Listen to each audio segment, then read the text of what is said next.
크리스천 중에는 사탄의 존재를 완전히 부정하는 사람이 있는가 하면, 사탄은 실제하는 것이 아니고 인간 내면에 있는 악을 의인화시켜 놓은 것이라고 주장하는 사람도 있습니다. 또한 사탄이 존재한다 하더라도 자신과는 무관하다고 생각하는 사람도 많이 있습니다. 그런가 하면 사탄에 대하여 지나치게 염려하며 사탄을 두려워하는 사람도 있습니다. 대부분의 사람들은 사탄이 존재하든 말든 관심 없이 살아갑니다. 그러면서 사탄이나 귀신에 관하여 말하는 사람을 보면 저급하고 천박한 신앙을 가진 사람으로 취급하기도 합니다.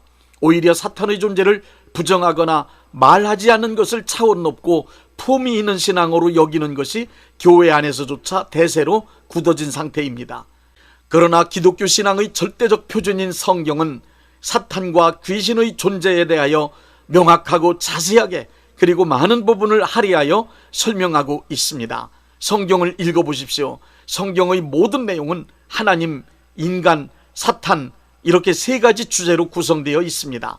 그리고 성경적 기독교 신앙의 핵심 내용은 인간이 하나님의 은혜를 입고 사탄의 세력과 싸워서 승리하는 것이 그 본질입니다. 믿음으로 살아보겠다는 생각을 조금이라도 가지고 있는 크리스찬이라면 사탄은 실제한다는 엄연한 사실을 인정해야만 합니다. 그리고 사탄과 그의 세력인 귀신들이 어떤 존재이며 그것들이 무슨 짓을 하는지, 그리고 그것들과 싸워서 이기려면 어떻게 해야 하는지 정확하게 알고 있어야 합니다. 이 시간은 믿음 생활을 잘 해보겠다고 결단하는 분들을 돕기 위해 사탄과 그의 세력인 악한 영들에 관한 말씀을 함께 나누겠습니다. 사탄이란 어떤 존재입니까? 먼저 사탄의 명칭에 관하여 설명드리겠습니다. 사탄은 악한 영의 대표적인 이름입니다. 사탄이란 히브리어 성경엔 사탄으로 쓰여 있으며 적이란 뜻을 가진 말입니다. 사탄은 악한 영들을 다스리는 우두머리의 명칭입니다. 사탄을 마귀라고 부르기도 하는데, 마귀는 사탄을 한문으로 표기한 우리말입니다. 그러므로 사탄이나 마귀 둘 중에 하나를 선택하여 편리한 대로 사용하면 됩니다. 사탄의 다른 이름은 창세기 3장 1절부터 15절에서는 뱀으로, 요한계시록 12장 9절은 온 천하를 깨는 자 옛뱀 마귀 사단이라고 되어 있습니다. 그리고 요한계시록 9장 11절에는 아블론이라는 이름으로 쓰여 있는데 그 뜻은 회방자라는 의미입니다. 마태복음 12장 24절에는 귀찮고 혐오스러운 파리의 왕이란 뜻의 바알세불이라고 부르고 있습니다. 또 요한복음 8장 44절에서는 거짓말쟁이 거짓의 아비라고 기록되어 있습니다. 사탄의 정체는 에스겔 28장 12절부터 15절과 이사야 14장 12절부터 15절 이 두 구절 내용에 의하면 인류보다 먼저 창조된 신분이 높은 천사를 말합니다. 신분이 높은 천사가 교만해진 끝에 하나님을 반역하고 하나님의 영역에서 추방되어 사탄이 되었다고 기록되어 있습니다. 그 후 사탄은 하나님의 뜻을 거스르며 대적하고 하나님의 일을 회방하는 악한 자로 인간의 모든 영역 안에 존재하고 있습니다. 그렇다면 귀신이란 무엇입니까? 귀신의 정체는 사탄과 함께 타락한 천사의 무리들로서 사탄이 부리는 영적 존재들이라고 보면 됩니다. 성경의 사탄의 존재는 하나뿐이기 때문에 단수로 표기되지만 귀신들 혹은 악한 영들은 그 숫자가 많기 때문에 복수로 표기됩니다.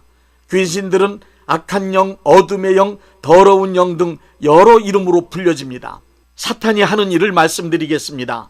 사탄은 항상 하나님의 뜻을 대적하고 하나님의 일을 회방하는 악한 짓을 저지르는 것이 본업입니다.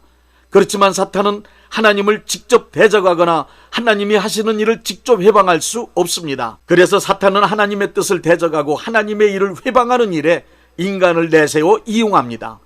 맨 처음 에덴 동산에서 인간을 유혹하여 하나님을 거역하고 불순종하는 죄인으로 타락시켰습니다. 사탄은 지금도 여전히 크리스천으로 살아가는 우리들에게까지 광명의 천사로 위장하여 유혹하는가 하면 어떤 때는 우는 사자처럼 달려들어 공포와 두려움으로 협박하여 하나님께 가까이 가는 것을 방해하고 있습니다. 뿐만 아니라 이 세상 모든 사람들이 하나님께 돌아갈 수 없도록 정신을 혼미케 하여 예수님을 믿지 못하게 만들고 있습니다. 사탄의 거짓된 유혹에 쏘가 사탄의 편에 서 있는 인간들이 이 세상에 존재하는 한 사탄은 이 세상의 임금입니다. 사탄은 그의 왕국을 끝까지 유지하려고 이 세상 사람들 위에 군림하며 안간 힘을 다하고 있습니다. 그러나 온 천하 만민에게 복음이 전파되는 날 사탄의 왕국은 완전하게 무너지고 하나님의 나라가 이루어질 것입니다. 그래서 사탄은 예수님의 복음 전파를 통하여 이루어지고 있는 하나님의 뜻을 대적하고 하나님의 일을 회방하기 위하여 악하고 거짓된 수법으로 맹렬하게 활동하고 있는 것입니다. 이제 사탄이 악한 목적을 유지하기 위해 맹렬하게 활동하는 네 곳을 말씀드리겠습니다. 첫째, 인간의 마음 속에서 활동합니다. 인간의 마음은 사탄이 가장 크게 일하는 영역입니다. 사탄은 인간 마음 속에 사탄의 생각을 불어넣어 한 시대와 사회 그리고 단체와 국가를 사탄의 뜻대로 움직여갑니다. 무당만 그런 것이 아니라 하나님과 교제가 단절된 모든 인간은 사탄과 교감하고 있기 때문에 사탄으로부터 영감을 받으며 살아가고 있습니다. 평소 마음에 떠오르는 생각들 중엔 많은 것들이 사탄이 불어넣은 영감에 의한 것이 있다는 것을 알아야 합니다. 살인자, 도둑, 악행자, 자살자, 범죄자, 예술가, 정치인, 종교인 등 그들 중에는 사탄으로부터 강한 영감을 받는 사람들이 많이 있습니다. 반성경적 이념의 정치 집단, 단체, 타락한 예술작품이나 잔인한 범죄 등도 사탄으로부터 영감을 받아서 이루어지고 움직여지는 것이 확실합니다. 사탄은 인간의 마음 가운데 영감으로 불어넣은 각종 의견과 사상을 견고한 진으로 만들어 하나님의 뜻을 대항한다고 고린도후서 10장 4절부터 5절에 말씀하고 있습니다. 요한복음 13장 2절을 보십시오. 사탄은 유다의 마음속에 영감을 불어넣어 예수를 팔 생각을 만들었습니다. 사탄은 우리 마음속에 악한 생각을 심어 하나님을 대적하는 강력한 진을 구축하는 수법을 지금도 끊임없이 사용하고 있다는 것을 꼭 기억하십시오. 둘째, 육체 안에서 활동합니다. 많은 육체적인 질병의 여러 가지 원인 가운데 사탄의 공격, 즉 귀신의 침투로 인한 종류의 질병이 분명히 있습니다. 욥기를 통해서 보듯이 욥의 온몸에 났던 종기는 의학으로 치료할 수 없는 질병이었습니다. 이것은 의학상의 질병이 아니라 사탄의 공격이 원인이 되어 발생된 질병이기 때문입니다. 셋째, 양심 안에서도 활동합니다. 죄를 범한 후 양심의 가책이 계속 일어나는데도 회개하지 않으면 양심 안에서 사탄의 활동이 적극적으로 시작되는데 그것을 사탄의 참소라고 말합니다. 요한계시록 12장 10절을 보니 인간의 세상에서 사탄의 가장 맹렬한 활동은 믿는 이들을 참소하는 일입니다. 참소란 고소한다는 뜻이지만 약점을 잡고 말로 괴롭힌다는 뜻으로 조롱과도 같은 것입니다. 사탄의 참소는 크리스천을 괴롭힘으로 하나님을 멀리하도록 만드는 것이 그 목적입니다. 사탄의 참소를 받아들여 죄의식에 사로잡힌 사람은 지혜롭고 재능이 많은 사람으로 장래가 촉망되는 사람일지라도 위축되어 늘 패배의식으로 살 수밖에 없습니다. 심하면 자포자기해버림으로 자기 인생을 사탄이 원하는 바대로 만들어버리기도 합니다. 사탄은 이렇게 우리의 양심 안에서조차 회개하지 않은 죄를 들추어 참소하고 조롱함으로 낙심케 하여 좌절시킵니다. 참소는 크리스찬이 하나님을 떠나게 만드는 사탄의 가장 흉악하고 효력 있는 무기입니다. 넷째, 환경 안에서도 역사합니다. 사탄은 우리의 모든 삶의 터전 안에서 직접적으로 그리고 능동적으로 역사하고 있습니다. 크리스천의 삶의 환경 가운데 사탄은 항상 디모데전서 3장 7절의 말씀대로 비방하고 올무를 놓는 자입니다. 욥의 경우 기르는 가축이 적에게 약탈되고 집이 무너져 자녀들이 깔려 죽는 등의 끔찍한 일들이 일어났습니다. 이러한 일들은 사탄과 그의 세력들이 직접적으로 하는 일들입니다. 그러므로 우리 삶의 환경 가운데 일어나는 모든 일들을 우연이라고 여기거나 흔히 있는 일이라고 소홀히 생각하지 말아야 합니다. 반드시 사건의 배후에 사탄이 역사하는지 면밀히 살펴야 합니다. 이제 사탄의 역사를 이기는 네 가지 방법을 말씀드리겠습니다. 첫째, 하나님 능력의 손아래 순복해야 합니다. 야고보서 4장과 베드로전서 5장의 말씀은 우리에게 마귀를 대적하라 하는 동시에 또한 순복을 요구합니다. 철저히 하나님의 말씀의 권위 아래 완전하게 순복한 사람에겐 사탄도 어찌할 수 없습니다. 하나님께 순복한 사람은 하나님의 편에 서 있는 하나님의 자녀로서 사탄의 말을 듣지 않는 자가 되었기 때문에 사탄이 절대로 손대지 못합니다. 둘째, 틈을 주지 말아야 합니다. 사탄의 세력이 침투하게 되는 가장 큰 원인은 틈입니다.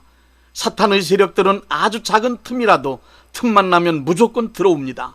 사탄에게 틈을 주지 않는 것도 또 하나의 승리의 비결입니다. 에베소서 4장 27절의 말씀은 마귀에게 틈을 주지 말라고 말씀하십니다. 에베소서 6장 1절부터 13절은 온몸을 방어할 수 있는 틈없는 전신갑주를 입으라는 말씀으로 사탄에게는 절대로 틈을 주지 말라는 당부입니다. 틈이란 다른 말로 하면 기회입니다. 사탄이 역사할 수 있는 기회라 의심되면 아무리 좋은 기회라 하더라도 그 기회를 과감히 포기할 수 있어야 합니다. 사탄에게 틈을 주지 않기 위해 악은 모양이라도 버리라는 것입니다. 셋째, 기도해야 합니다. 베드로전서 5장 8절부터 9절에 근신하라 깨어라 너희 대적 마귀가 우는 사자같이 두루다니며 삼킬 자를 찾나니. 기도하지 않는 것을 잠자는 상태, 기도하는 것을 깨어있는 상태라고 합니다. 깨어있으라는 말과 기도하라는 말은 같은 말입니다. 우는 사자같이 삼킬 자를 두루 찾아다니는 사탄의 입을 막아 잠잠케 할 수 있는 승리의 능력은 다니엘처럼 기도 많이 하면 경험할 수 있습니다. 넷째, 사탄을 대적하고 믿음으로 추방해야 합니다. 환경 가운데서 아무 이유나 연고 없이 사건이 발생할 때, 알 수 없는 두려움이 밀려올 때 크리스천은 즉시 사탄을 대적해야 합니다. 욥기 3장을 보십시오. 두려움이 찾아왔을 때 욥처럼 두려움을 대적하지 않고 그대로 방치해두면 그 두려움이 사실로 발생합니다. 사탄의 역사라 여겨지면 주저하지 말고 즉시 대적하고 예수 이름으로 추방할 때 사탄의 세력은 반드시 물러갑니다. 예수 이름으로 사탄을 대적하여 이기려면 두 가지의 믿음이 필요합니다. 첫째는 예수님께서 사탄을 멸하기 위해 오셨다는 요한일서 3장 8절의 말씀에 대한 굳건한 믿음입니다. 둘째 믿음은 예수님이 이미 사탄을 이기셨다는 믿음입니다. 우리가 사탄과 싸운다는 의미는 이미 예수님이 십자가에서 사탄을 이겨놓으셨기 때문에 더 이상 우리가 싸울 것이 없는 승리한 싸움에 나서는 것입니다. 우리가 믿는 바 예수님의 승리를 사탄을 향하여 담대히 선포하는 것이 싸움의 방법입니다. 사탄의 패배했음을, 그리고 예수님께서 승리하셨음을 입으로 시인하며 선포하는 것입니다. 예수님께서 승리하셨음을 굳게 믿고 이 명백한 사실을 시인하고 선포하면 사탄은 무능해집니다. 원수마귀야, 예수님이 십자가에서 이미 너를 이기셨다. 너는 예수님의 이름 앞에 패배했다. 내가 예수 이름으로 명한다. 너는 내게서 떠나가라. 내가 너를 예수 이름으로 이겼다 하고 선포하십시오. 영적 전쟁에서 로마서 8장 37절의 말씀처럼 우리를 사랑하시는 이로 말미암아 우리가 넉넉히 이깁니다. 예수님이 이미 사탄을 이기셨습니다. 예수님의 승리는 우리의 것입니다.